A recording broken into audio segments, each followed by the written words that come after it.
No sé si nos va a presentar eso, presentar a alguien o qué. Bueno, vamos a empezar. Vamos a empezar.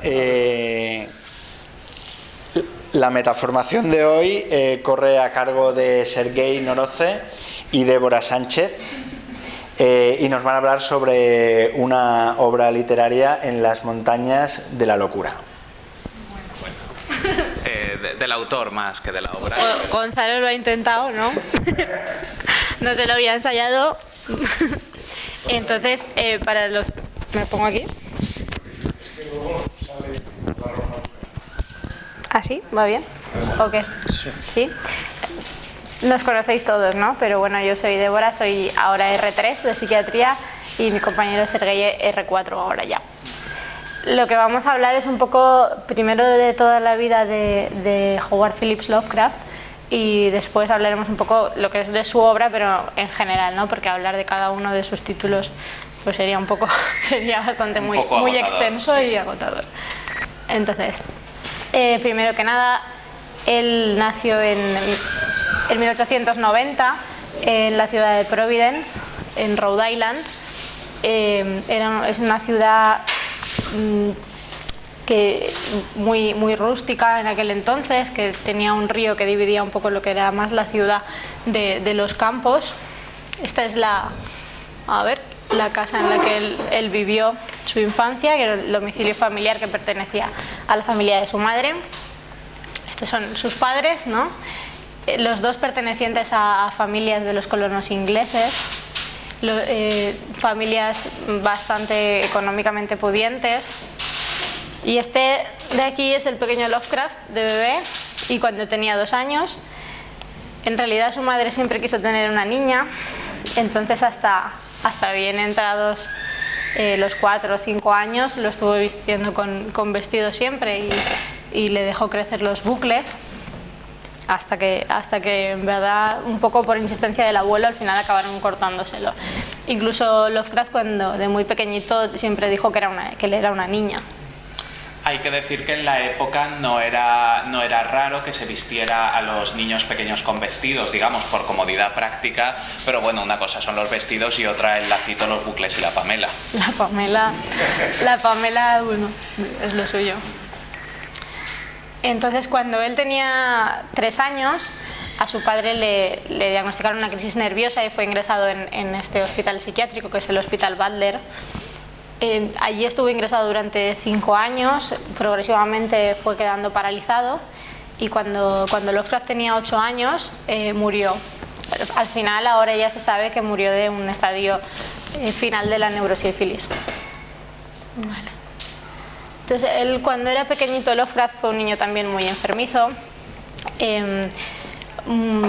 Decían que era un niño muy nervioso, que también sufría crisis nerviosas como su padre, y luego lo que tenía era terrores nocturnos. Entonces, terrores nocturnos y muchas pesadillas. Él escribió poemas cuando todavía tenía solamente 6 años sobre estas pesadillas y los seres que en ellos aparecían, y unos seres muy recurrentes pues eran estos que veis en la imagen, ¿no? Que él los llamó espectros de la noche, y escribió ya mucho sobre estos seres.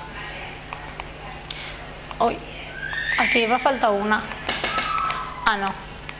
Que es la imagen del fondo es la calle donde estaba el colegio de Providence, al que Lovecraft apenas asistió durante 1 año o 2 en su infancia, debido pues en parte al ser tan enfermizo, ¿no? Llevó un tutor en casa, en el domicilio, que fue el que mayormente le instruyó. Entonces él se convirtió en un chico muy solitario, solía estar muy aislado en casa, en parte porque bueno, su madre le sobreprotegía mucho debido a las enfermedades que padecía. Eso por una parte, y por otra, además su madre siempre le decía que era un niño muy feo y que era desagradable a la vista de los demás, no quería que saliera fuera y que se relacionara con otros niños. También eran una familia muy conservadora, no le permitían relacionarse con niños de más baja alcurnia, digamos. Y entonces él se refugió mucho en la biblioteca de su abuelo, que era un empresario bastante influyente, y entonces tenía una biblioteca enorme. Leía sobre todo libros de terror y de fantasía. Los autores que más le influyeron en su infancia fueron Poe, que lo tenemos aquí arriba, Edgar Allan Poe, Julio Verne y H.G. Wells. Luego él tenía aficiones que empezaba muchos proyectos, pero nunca llegaba a acabar. Hubo una época en la que se interesó por la química y se montó un laboratorio de química allí en el sótano de su casa. Y luego eso lo abandonó, se interesó por la astronomía, escribía cartas a revistas de astronomía, formó la que él llamó la agencia de detectives de Providence, que en realidad pues era todavía un juego de niños, ¿no? Y él investigaba casos por allí, por el barrio. Muy bien, entonces, te toca. ¿Lo quieres? Sí. Bueno, entonces vamos a hablar ahora de cuando en la adolescencia y la adultez temprana de Lovecraft, él crece para ser un adulto, como podemos ver, relativamente poco agraciado. Se ha especulado de si podía tener síndrome de Marfan por esa especie de acromegalia que se puede apreciar en las fotos. Hay tres características bastante definitorias de la personalidad del Lovecraft adulto. La primera, el racismo. Es una persona a la que se le ha educado, como hemos dicho, en una familia anglosajona y pudiente. Su madre le enseñaba que las únicas personas que merecían la pena eran los hombres blancos y anglosajones. Es decir, existe discriminación de Lovecraft, obviamente, hacia los otros inmigrantes, por ejemplo, hacia los italianos, hacia los europeos continentales, que se vuelve mucho más exagerada cuando ya hablamos de negros o de chinos. De hecho, le dedica un poema humorístico a la creación del negro, hablando de que Dios necesitaba un ser intermedio entre los hombres y los animales. Otra parte definitoria de su personalidad es su anglofilia. Su familia eran inmigrantes ingleses, le enseñan a sentirse muy orgullosos de sus raíces anglosajonas. Él, de hecho, se refiere a la independencia americana como el cisma. Es una persona, digamos, muy patriota del otro lado del charco. Y por último, su ateísmo. Aunque su familia era religiosa, él incluso de niño ya era ateo, consideraba que la Biblia pues era una ficción entretenida y nunca creyó en Dios, lo cual contrasta un poco con su empeño de crear una mitología y esa especie de religiosidad latente que se podrá observar en su obra. Todo esto, estas características han llevado a sus biógrafos a debatir si era un simpatizante nazi o no. En las obras, de hecho, algunas veces hace una mención como al fascismo de forma algo positiva. Hay que destacar que, habiendo antes de la guerra muchas asociaciones pronazis en Estados Unidos, donde los desfiles antes de que en Estados Unidos entrara en guerra contra Alemania no eran raros, Lovecraft nunca muestra simpatía ni se une a ninguna de ellas. Posiblemente fuera más un ejercicio intelectual y una vía de escape de una personalidad neurótica que se sintiera atraída por el orden que representaba el fascismo.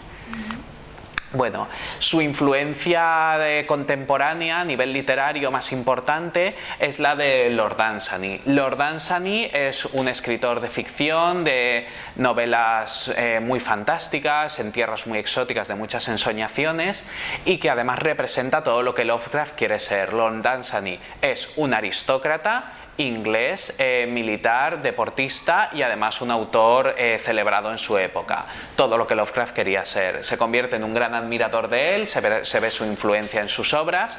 Llegó a conocerlo una vez que fue a Providence, aunque no pudo entablar conversación con él por la timidez de Lovecraft. Le pidió a un amigo que le entregara un poema de admiración. Bueno, en 1920, a nivel un poco más de afición que de profesión, Lovecraft publica su primer relato en la revista Weird Tales, que luego se convertirá en su bastión principal de publicaciones. El primer relato es Dagon, que le genera una base de fans pequeña pero muy fiel. Es la incipiente ciencia ficción que aparecía en las revistas tipo Pulp. Además, sus publicaciones en Weird Tales le ganan una cantidad de amigos por correspondencia, lo que pasará a llamarse el Círculo de Lovecraft, que se convierten en su base de relación social. Contrasta mucho la personalidad que hemos hablado de Lovecraft, de una persona recluida, un poco amargada y hosca, con lo abierto que era en sus correspondencias y la amistad sincera que llega a realizar con toda esta gente a la que muchos no conoce personalmente. Todos los autores que están aquí marcados pasan a ser unos muy destacados autores de la ciencia ficción y de la fantasía. Está Clark Ashton Smith, que es el autor que se considera que ha llevado la adoración al cuerpo muerto y el lenguaje recargado de Poe hasta su máxima expresión. Robert E. Howard, el creador de Conan el Bárbaro. Robert Bloch, autor del libro Psicosis, en el que luego se inspiró Hitchcock para su película, y August Derleth, que a nivel literario, siendo igual el menos destacado de todos, es el que luego sistematiza toda la obra de Lovecraft y da origen a los mitos, que luego han sido lo que realmente ha catapultado a Lovecraft como icono de la cultura popular. En 1920 muere la madre de Lovecraft, lo cual lo deja devastado, pero se realiza un duelo relativamente corto para lo que era esperable. Eso puede ser debido a que conoce a la que sería su mujer, Sophia Green. Esta mujer es un retrato de su madre en el sentido de que es una mujer independiente, madre soltera, empresaria, también es una editora y autora de ciencia ficción amateur. Ella le admiraba su trabajo, él probablemente realizara una proyección edípica y contraen matrimonio. El matrimonio es breve, dura 2 años, en los que por dificultades económicas Sofía tiene que estar trabajando y pasándole una asignación a Lovecraft, que vivía en un pequeño apartamento de Nueva York. El matrimonio se rompe de forma amistosa, hay discusión entre sus biógrafos sobre si fue un matrimonio blanco o no. Sophia Green lo desmiente, pero dada la personalidad de Lovecraft tampoco sería algo totalmente extraño. Y bueno, Lovecraft muere en 1937, bastante joven, con un cáncer de origen digestivo, que también, bueno, no es algo, digamos, que no influye en su obra, pero que llamará mucho la atención por algo de lo que hablaremos luego. Esta es su lápida, en 1937 es cuando fallece. Su frase de "Yo soy Providence" también está muy relacionada con su obra, de lo que ahora hablaremos. Es un autor relativamente conocido en su época, que cae un poco que hubiera caído en la total oscuridad, de no ser porque August Derleth funda la editorial Arkham House en homenaje a Lovecraft, que se dedica a recopilar todas las obras relacionadas con su universo. Lovecraft en los años 60-70, que goza de una cierta popularidad en círculos estrechos, no salta al gran público hasta los 80, cuando por un lado se publica el juego de rol, que tiene un gran impacto en la cultura popular, y cuando Stephen King lo menciona como una obra muy importante. En el momento en que Stephen King salta a ser como el maestro del horror, reconoce que Lovecraft es su maestro. Bueno, y ahora pasamos a hablar de por qué la popularidad de las obras de Lovecraft.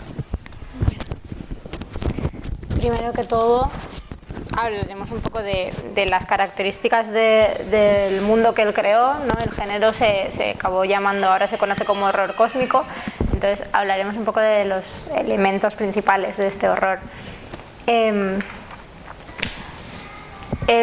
Tiene como principal característica el miedo a lo desconocido, ¿no? Se referiría al miedo a que algo que no logramos comprender nos estuviese acechando. Una de las características para mí principales es quizás la más importante, la contraposición al antropocentrismo, ¿no? Entonces, en su obra el ser humano está visto como algo totalmente insignificante dentro de lo vasto del universo. Entonces, esto entraría dentro del miedo también a un poco que hubiese unos seres, ¿no? Mejores, más potentes que nosotros, y que en cualquier momento pudiesen aparecer y nosotros en realidad estaríamos completamente impotentes contra ellos y no les podríamos vencer jamás. No se trata de un miedo materialista y activo como es el miedo anterior, que es un miedo más al mal, al demonio o a seres que representan el demonio judío-cristiano, sino es miedo a la propia insignificancia. Sí, de hecho, los seres que él crea no tienen ningún tipo de relación con lo religioso tal como lo conocemos, sino que más bien tiene más bien que ver más con la ciencia, ¿no? Normalmente son seres que probablemente podrían ser hoy en día extraterrestres. Otra de las características sería la fragilidad de la mente humana, ¿no? en relación a poder contener un conocimiento que superara nuestra capacidad de comprensión. Entonces aquí hemos escogido unas frases que esta en concreto está dentro de su obra, es el lema de la Universidad de Miskatonic, que es la universidad que él crea, ¿no? en sus relatos, y pone un poco en contraposición el paralelismo que él hace por una parte con la ignorancia con respecto a la luz y por otra parte la oscuridad con respecto al... que se ha movido. Vale. La oscuridad con respecto al conocimiento. Entonces la frase, yo el latín no lo llevo muy bien, entonces en castellano vendría a decir de la ignorancia a la sabiduría y de la luz a la oscuridad. Que es Y luego hemos escogido esta otra frase que no es de él, ¿no? Pues se le atribuye a él, no ¿Sí? estoy seguro de si es cierto o no, pero se le atribuye. Que es un poco pues en relación a eso, ¿no? Al centro de su mitología, que es el miedo a lo desconocido. Y dice, la emoción más antigua y más intensa de la humanidad es el miedo, y el miedo más antiguo y más intenso es el miedo a lo desconocido. A los primigenios. Es que aquí es más frecuente sí, el cambio. Ya. Aquí mejor vamos a... claro, el miedo, aunque él se habla del miedo a lo desconocido, realmente el horror que nos presenta Lovecraft es un miedo al conocimiento. Esta es una ilustración de uno de los dioses que él crea, Azathoth, el dios que está dormido en el centro del universo, y en el momento del despertar el universo acabará sin que nadie pueda hacer nada para impedirlo. Muchas veces por ejemplo, he querido utilizar a este dios primigenio de ejemplo porque el peligro, los personajes no tienen miedo a que él pueda despertar, nada. Simplemente el propio conocimiento de que no son más que que su existencia no es más que una brizna de viento que se puede aparcar en cualquier momento, es lo que vuelve locos a sus personajes. Lovecraft nos explica que el ser humano necesita una cierta ignorancia y una cierta creencia irracional en su indestructibilidad para mantener su psique intacta, que en el momento que se demole todo esto es cuando la mente humana se quiebra. Bueno, aparte de digamos esta ficción, también Lovecraft es un escritor bastante costumbrista que sublima todas sus costumbres y el ambiente de la época en su ficción. Esta sería la ciudad o el pueblo ficticio de Arkham, que como podemos ver está basado en Providence, ya que hay el río Miskatonic es el que parte la ciudad de la zona rural, tal como lo hacía Providence. Luego, los dos elementos importantes de Arkham serían la universidad. Pues no, pasa esta. El mapa de el mapa de la universidad, el cual crea un campus ficticio en un detalle bastante grande. Y luego el sanitario, el psiquiátrico de Arkham. Son dos elementos que están muy presentes, prácticamente no existe otra cosa en la ciudad llevando a cabo pues esta dualidad de conocimiento y locura que le gusta tanto explorar a Lovecraft. En opinión de Lovecraft, el conocimiento verdadero sobre los misterios del universo, ya que Lovecraft, como hemos dicho, es ateo, es una persona mecanicista y científica, en el momento que comprendemos lo que pasa en el universo, la mente humana no está preparado para ello y se crea la locura. De ahí sería la explicación que le da Lovecraft a la religión y al autoengaño en el que viviría la gente. Hablando de esto también, tanto la educación como los sanatorios en su vida real y de su infancia y de su juventud también han sido dos elementos muy presentes, ¿no? Entonces, a mí por lo menos me llama mucho la atención que los mantenga luego en toda su obra. Ahora, un poquito vamos a explicar los personajes o sea, lo que serían sus héroes, ¿no? de sus relatos, que nada tienen que ver con otros héroes contemporáneos. Por ejemplo, aquí como ejemplos hemos puesto a Conan y a John Carter de Marte, bueno, John Carter de la Tierra, en Marte, que como veis, pues normalmente pues eran hombres así musculados, la mujer aparecía más como un objeto de deseo.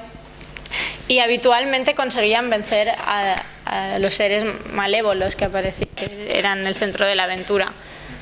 En cambio, En la obra de Lovecraft, el personaje principal, el que es el protagonista o podríamos llamar el héroe, suele ser un hombre con unas características del que en la época se tenían como femeninas, ¿no? Una fragilidad, eran hombres que ante el terror se desmayaban y tenían así reacciones como muy neuróticas, ¿no?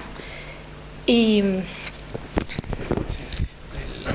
del mismo modo que si volvemos antes, Conan, hablando de Robert E. Howard, es claramente un personaje en el que se proyecta Robert E. Howard. Robert E. Howard era un tejano que se consideraba un tipo duro, pues ahí vemos a Conan. Conan es un personaje musculoso, además súper inteligente, que se liga a todas las que se le pasan por delante, etc. Lovecraft también se inserta en sus relatos, pero se inserta de una forma mucho más realista. Una persona frágil que generalmente suele ser un escritor que vive en el más completo anonimato, que apenas tiene amigos. Las relaciones sociales son muy escasas en la obra de Lovecraft. Y bueno, sobre el tema de las mujeres ahora pasamos a hablar. Bueno, y que además los héroes de Lovecraft nunca consiguen vencer al enemigo, digamos, ¿no? De hecho, no suelen tener ni una mínima oportunidad de vencer al enemigo nunca.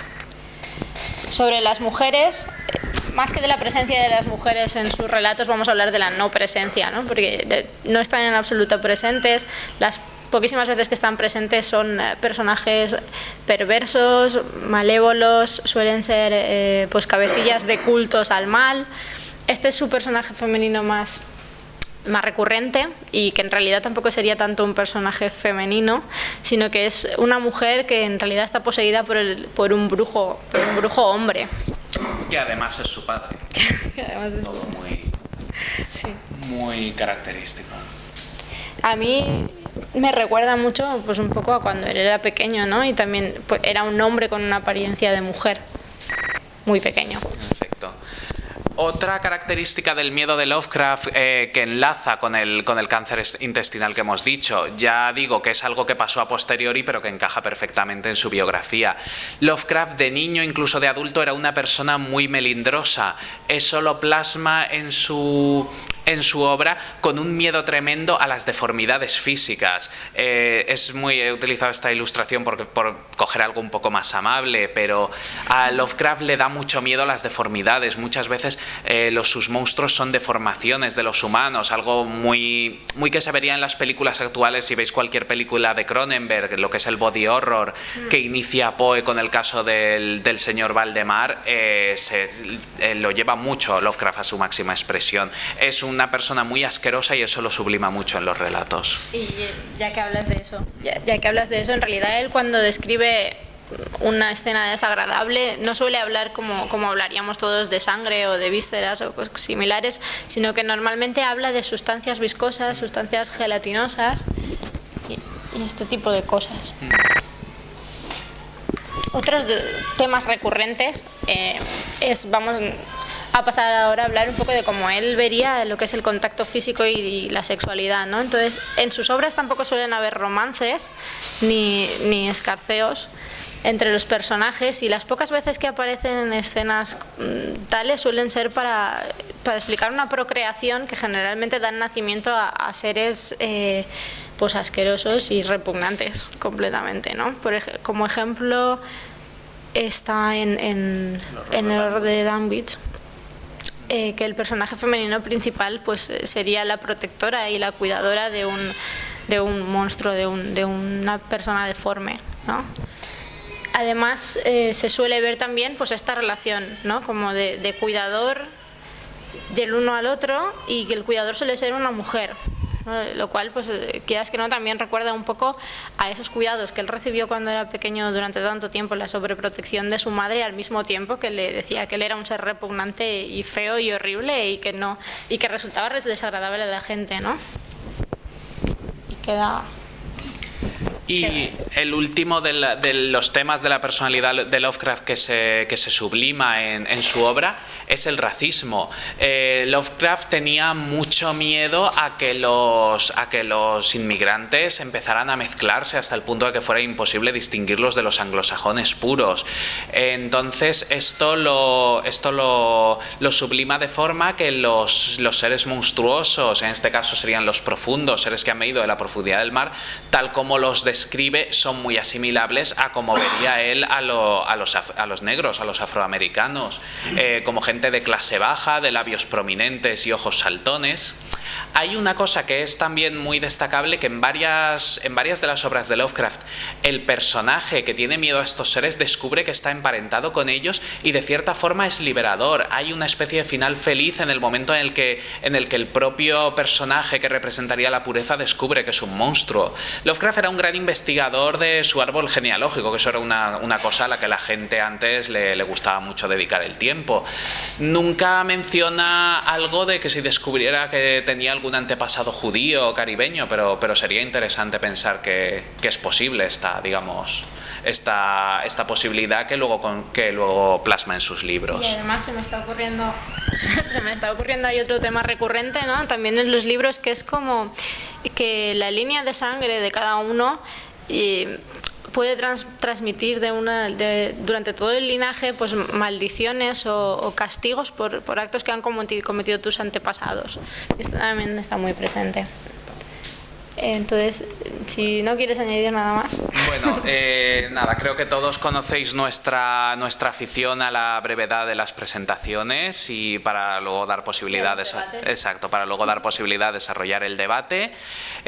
Muchas gracias a todos por asistir y bueno, es interesante tanto si os gusta leer, si sois fans de algún autor en particular, como si alguien decide ponerse a escribir, que veamos cómo se pueden aprovechar todos los traumas y todas estas cosas que igual en la consulta podemos intentar tratar a base de terapias, igual podemos mandarlos a escribir, a que la gente sublime sus miedos, sublime sus defectos en forma tan productiva como lo hacía Lovecraft, que igual no es tan beneficioso para ellos como para las generaciones venideras, pero bueno, es una forma de digamos, dejar un buen impacto en el mundo. Muchas gracias.